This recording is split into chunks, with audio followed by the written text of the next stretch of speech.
홍준표가 그 SNS에다가 직접 글을 올렸는데 그래요? 네, 예. 세월호 참사를 이용해 정권을 잡은 세력들이 라면서 세월호보다 더 잘못 대응해서 사태를 키운 그 제천 참사가 어떻게 책임지고 수습할 건지 내가 지켜보겠다 이런 글을 올렸어요. 뭔 개. 잠깐 우리끼리 한 1분 동안 서로 자유롭게 욕하는 시간 좀 가질까요?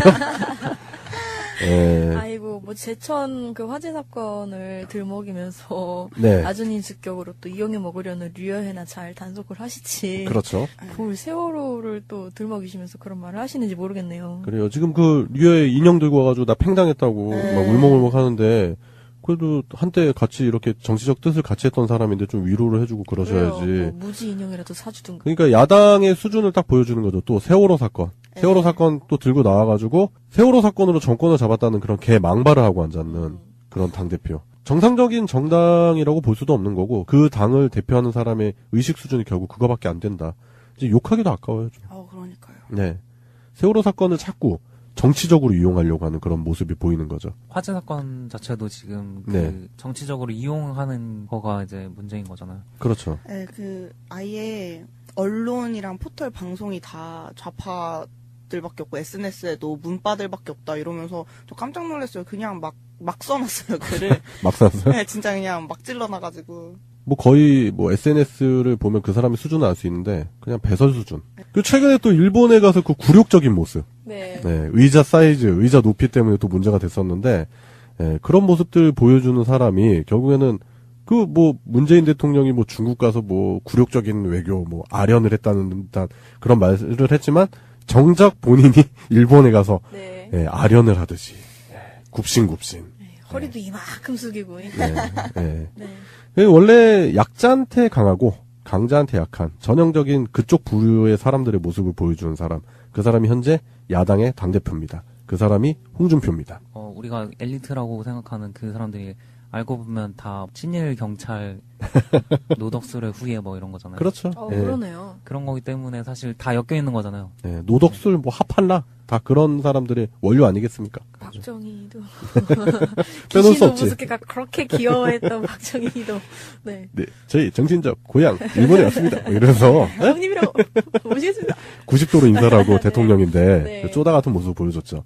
그 뭐 이제 역사적으로 다 나오는 사실들이고 그런 걸 볼 때 지금 현재 야당들의 그런 역사적인 의식의 결여도 심각한 문제다 그런 생각이 되고 그런 사람들이 뭘 보수예요 보수 아닙니다. 그런 사람들은 진정한 보수는 진짜 우리나라의 그 민족적 자긍심과 그리고 기존 질서를 이렇게 잘 지켜나가려고 하는 거지 이 사람들은 그냥 매국이요 매국 단체입니다. 매국 단체. 저는 그렇게 규정해도 지나치지 않다 그런 생각을 합니다. 홍준표, 이완구, 성완종 리스트 관련한 최종 판결이 결국에는 무죄로 판결이 났고요. 지금 그래서 여론 자체가 많이 안 좋죠. 2년 전 정치권을 굉장히 막 뒤흔들어 놨는데 결국 빈손으로 끝나게 되는. 뭐 김기춘까지도 나오고 리스트 자체에 올려져 있는 사람들이 네. 굉장히 한참 이제 힘을 가지고 있던 사람들이었죠. 네. 청와대 들어가 있던 사람도 있었고 총리도 있고 막 이제 당선된 사람도 있었고 그런 사람들이 한 사람한테서 돈을 이제 1억, 2억, 10만 달러 뭐 이렇게 받았다는 거가 비추가 주목이 되는 일이었는데 아니나 다를까 이게 다 무죄로 난 이걸 보면서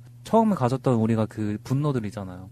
네. 이 사람들이 다들 커넥션이 있고 뭔가 돈을 많이 받아서 그런 자리에 오른 게 아닌가 그런 의심들이 들었던 게 이 분노를 어디다 풀어야 될지 모르겠는 그런 상황이 된 것 같아요. 다들 그냥 반응들이 주변에서 그렇더라고요. 아니 저 사람들이 무죄면 죽은 성완종만 유죄냐. 그렇죠. 네. 그 성완종 리스트가 폭로가 되면서 어떻게 보면 정치권에서 아직도 횡행하고 있는 그런 정경유착의 그런 부분들 그리고 당시에 권력 실세들이 다 연루가 돼 있었지만 결국에는 뭐 이런 식으로 흐지부지 끝나게 되는 상황을 보면서 국민 대다수 여론이 안 좋죠. 그리고 이게 좀 애매한 게 증거가 뭐 불명확하다. 뭐 이런 식의 그 대법원 판단이 있었는데 그렇게 따진다면 예전에 그 뭐 노무현 대통령 관련한 그런 수사에서 뭐 부인이 뇌물을 받았는데 남편이 모른다는 게 상식적인 일이냐. 막 이런 식으로 몰아갔었던 그런 검찰들, 재판부들. 증거도 없이. 네, 그런 부분들. 생각해 본다면 사법부가 과연 공정한 잣대로 지금 현재 대한민국의 법 질서를 이끌고 있는지에 대한 의구심이 드는 거죠. 메모를 보고 뭐 성완종이 누구에게 돈을 줬고 누구에게 뭘 줬고 이렇게 써놓은 걸 보고 아 뭐 친분이 그렇게까지 되진 않은 것 같은데 그랬을 리가 없어라고 얘기하는 것 자체도 그게 소설 쓰냐. 네 그게 뭐- 그 법정에서 할 수 있는 판단일까 싶기도 하고요. 아니 그거를 왜 추리를 해요? 네. 그 메모가 근거가 되지 않는다면 그 친분 관계가 있다 없다를 판단하는 근거는 대체 어디 있는지 잘 모르겠더라고요. 읽어봐도. 네. 네. 그런 생각을 하게 됐는데요. 이게 무죄가 난 거가 판사가 잘못한 게 아니고 네. 검사가 잘못한 것 같아요. 음. 그러니까 검찰이 이 사건에 대해서 아주 이게 유력한 증거를 내놔야 되는데 증거 자체가 없어서 그 리스트 말고는 사실 녹취록이랑 리스트 말고는 증거를 제대로 제출한 게 없어요. 네. 아.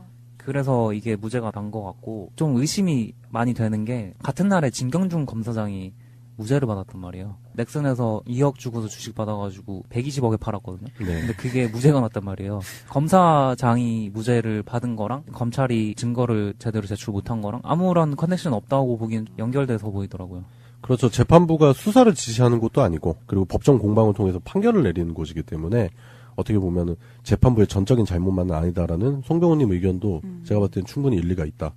충분히 그런 정황도 보인다. 그런 생각이 들어요. 검찰이 어느 정도 뒤에서 세팅을 해놓고 이제 굴리기만 하면 된다? 약간 이런 식으로 봤던 거네요. 그런 의지 아니겠어요? 네. 그런 의지 차이겠죠. 막 진짜 어떻게든 잡아넣으려고 그러면은 예전에 노무현 대통령 때처럼 말도 안 되는 그런 논리도 갖다 붙이고.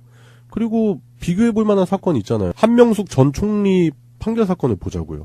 그때 양상은 비슷했다고 봐요. 저는 지금 현재 그 성완종 리스트랑 그 증인들이 얘기하는 그 진술 있잖아요. 뭐 진술 번복을 했었던 부분도 똑같이 닮아 있는데 한 사건은 유죄가 된 거고 한 사건은 무죄가 된 거죠. 진술 번복 문제는 홍준표 같은 경우에는 그냥 말로 이제 하다가 얼버무려가지고 진술을 바꾸게 된 거죠. 말을 얼버무려가지고 그걸 두 가지로 진술을 해버렸는데 한명숙 전 총리 같은 경우에는 그걸 공식적인 기록으로 진술을 바꾼 거예요. 판결할 때 성완종 쪽에서는 재판부가 검찰 측 진술이 효력이 없다고 봤고 네. 한명숙 쪽에서는 검찰이 최초에 제시한 진술이 효력이 있다고 봤어요. 두 가지 사건을 비교해서 보자면 한 사건의 증인은 증인이 위증을 했는데 그 증인이 위증한 게 잘못됐다. 그래서 위증죄도 처벌해야 되고 그리고 검찰 진술이 맞다. 이런 식으로 간 거고 한 사건에 대해서는 검찰 진술이 이건 말이 안 된다. 뭐 이런 식으로 해서 무죄를 선고한 거기 때문에 어떻게 보면 정말 불공정하다고 볼 수 있는 그런 일이죠. 정확한 디테일까지 안 보더라도 그냥 표면적으로 나와 있는 얘기들만 봐도 충분히 그런 의혹이 불거져 나올 수 있는 거죠. 큰 차이점이 뭐냐면은요. 성완종 리스트 같은 경우에는 검찰이 아까 말씀드렸다시피 증거를 못 내놨어요. 네. 근데 한명숙 전 총리 같은 경우에는 증거가 딱 하나가 있는 게 동생이 집을 사면서 이제 전세금으로 수표를 냈다는 거예요. 그 시기에. 네. 돈을 받았다고 의심되는 시기에 수표를 냈는데 그 수표를 증거로 제시를 한 거예요. 정황이네요. 그냥 네. 정황. 그냥 정황상의 증거로 그냥 그걸 찾아가지고 낸 건데 검찰이 그럴 때는 엄청나게 열심히 찾아가지고 증거를 제출을 하는데 성완종 리스트에서는 그 시기를 근처로 해가지고 그 압수수색하고 하면은 수표 하나 안 나오겠어요, 솔직히. 그럼요. 네. 그런 노력을 안 했다는 거죠. 그러니까 적극적이었느냐 네. 아니면 그냥 소극적이었느냐 네. 그런 부분도 있겠네요. 그렇죠. 그리고 또 비교를 해볼 수 있다면 당시에 살아있는 권력이었느냐 죽어있는 권력이었느냐 그런 부분도 재판이 중요하게 작용을 하지 않았나 그런 생각도 드는 게 당시에 그러니까 한명숙 전 총리 사건 때 보면은 일단 노무현 정부 참여정부의 생채기를 내야 되는 게 그 당시 집권정부의 목표였던 것 같아요. 딱 봐도 그렇잖아요. 일단 노무현 대통령 망신 주기는 성공을 했고요. 그리고 나서 당시에 여성 최초 국무총리 그리고 참여정부 국무총리 한명숙 전 총리를 타겟으로 삼아서 한명숙 전 총리 그리고 참여정부가 실패한 정부라는 거를 강하게 인식시키려고 하는 그런 포석이 있지 않았나 그런 분석도 충분히 나올 만한 것 같아요. 그때 당시 약간 양동작전 비슷하게 네. 보여진 게 한명숙 전 총리 문제가 불거지면서 그걸 문제 삼아서 사실 그 안철수가 탈당을 했거든요. 네. 맞아요. 그때 그랬죠. 네. 작전 비슷하게 당과 예. 민주당 세력 자체를 이제 흠집내고 그때 당시 문재인 당대표도 이미지에 타격을 많이 받거든요. 그렇죠. 까마귀 날자 배 떨어졌죠, 뭐. 네. 예. 그런 게 있었고 사실 이 성완종 리스트 이거 같은 경우에도 이걸 통해서 사실 홍준표가 지금 당 대표를 하고 있기 때문에 네. 유죄를 받았을 때 가장 흠집 많이 날 곳은 사실 자유한국당인데 그 세력은 뭔가 비호해주는 듯한 그런 게 보이는 거죠. 네. 그래요. 결국 어제 무죄 판결로 다시금 친홍이라고 하더라고요. 그래서 홍준표 당대표를 중심으로 뭔가 자유당의 세력 구조가 단단해진다는 그런 정황적인 분석이 많이 나오고, 그리고 실제로 뭐 그 무죄 선고 이후에 기자회견에서 홍준표 대표의 그 의기양양한 모습 때문에 많은 분들이 지금 분노를 금치 못하고 있는데, 그래요. 뭐 이런 식으로 해서 자신들만의 카르텔을 공고하게 다진다는 거, 뭐 그쪽들의 전략일 수도 있겠지만 국민 여론은 계속 정반대로 갈 것이다. 그래서 결국엔 또 심판의 날이 오지 않을까, 그런 생각이 듭니다. 자꾸 이런 부분들에 대한 의혹 불신이 커지고, 그리고 홍준표 같은 자가 자꾸 그런 의기양양한 모습 보이는 것 자체가 그 국민들의 분노를 더욱더 자아내지 않나, 그런 생각이 들어요.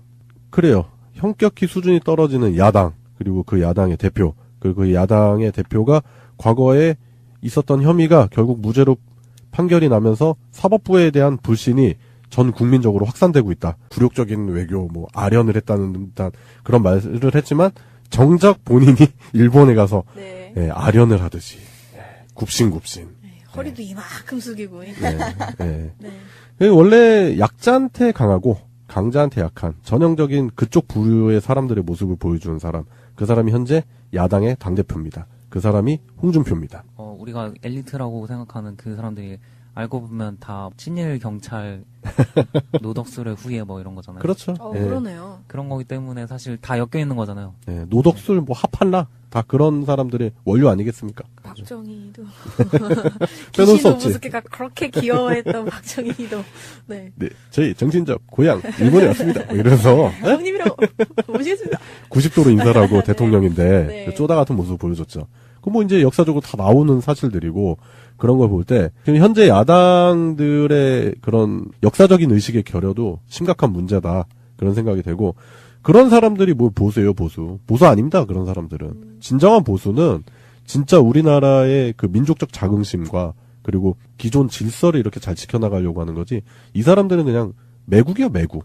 매국 단체입니다, 매국 단체. 저는 그렇게 규정해도 지나치지 않다, 그런 생각을 합니다. 홍준표, 이완구, 성완종 리스트 관련한 최종 판결이 결국에는 무죄로 판결이 났고요. 지금 그래서 여론 자체가 많이 안 좋죠. 2년 전 정치권을 굉장히 막 뒤흔들어 놨는데 결국 빈손으로 끝나게 되는. 뭐 김기춘까지도 나오고 리스트 자체에 올려져 있는 사람들이 네, 굉장히 한참 이제 힘을 가지고 있던 사람들이었죠. 네, 청와대에 들어가 있던 사람도 있었고 총리도 있고 막 이제 당선된 사람도 있었고, 그런 사람들이 한 사람한테 홍준표가 그 SNS에다가 직접 글을 올렸는데, 그래요? 네, 세월호 참사를 이용해 정권을 잡은 세력들이 라면서 세월호보다 더 잘못 대응해서 사태를 키운 그 제천 참사가 어떻게 책임지고 수습할 건지 내가 지켜보겠다, 이런 글을 올렸어요. 뭔 개.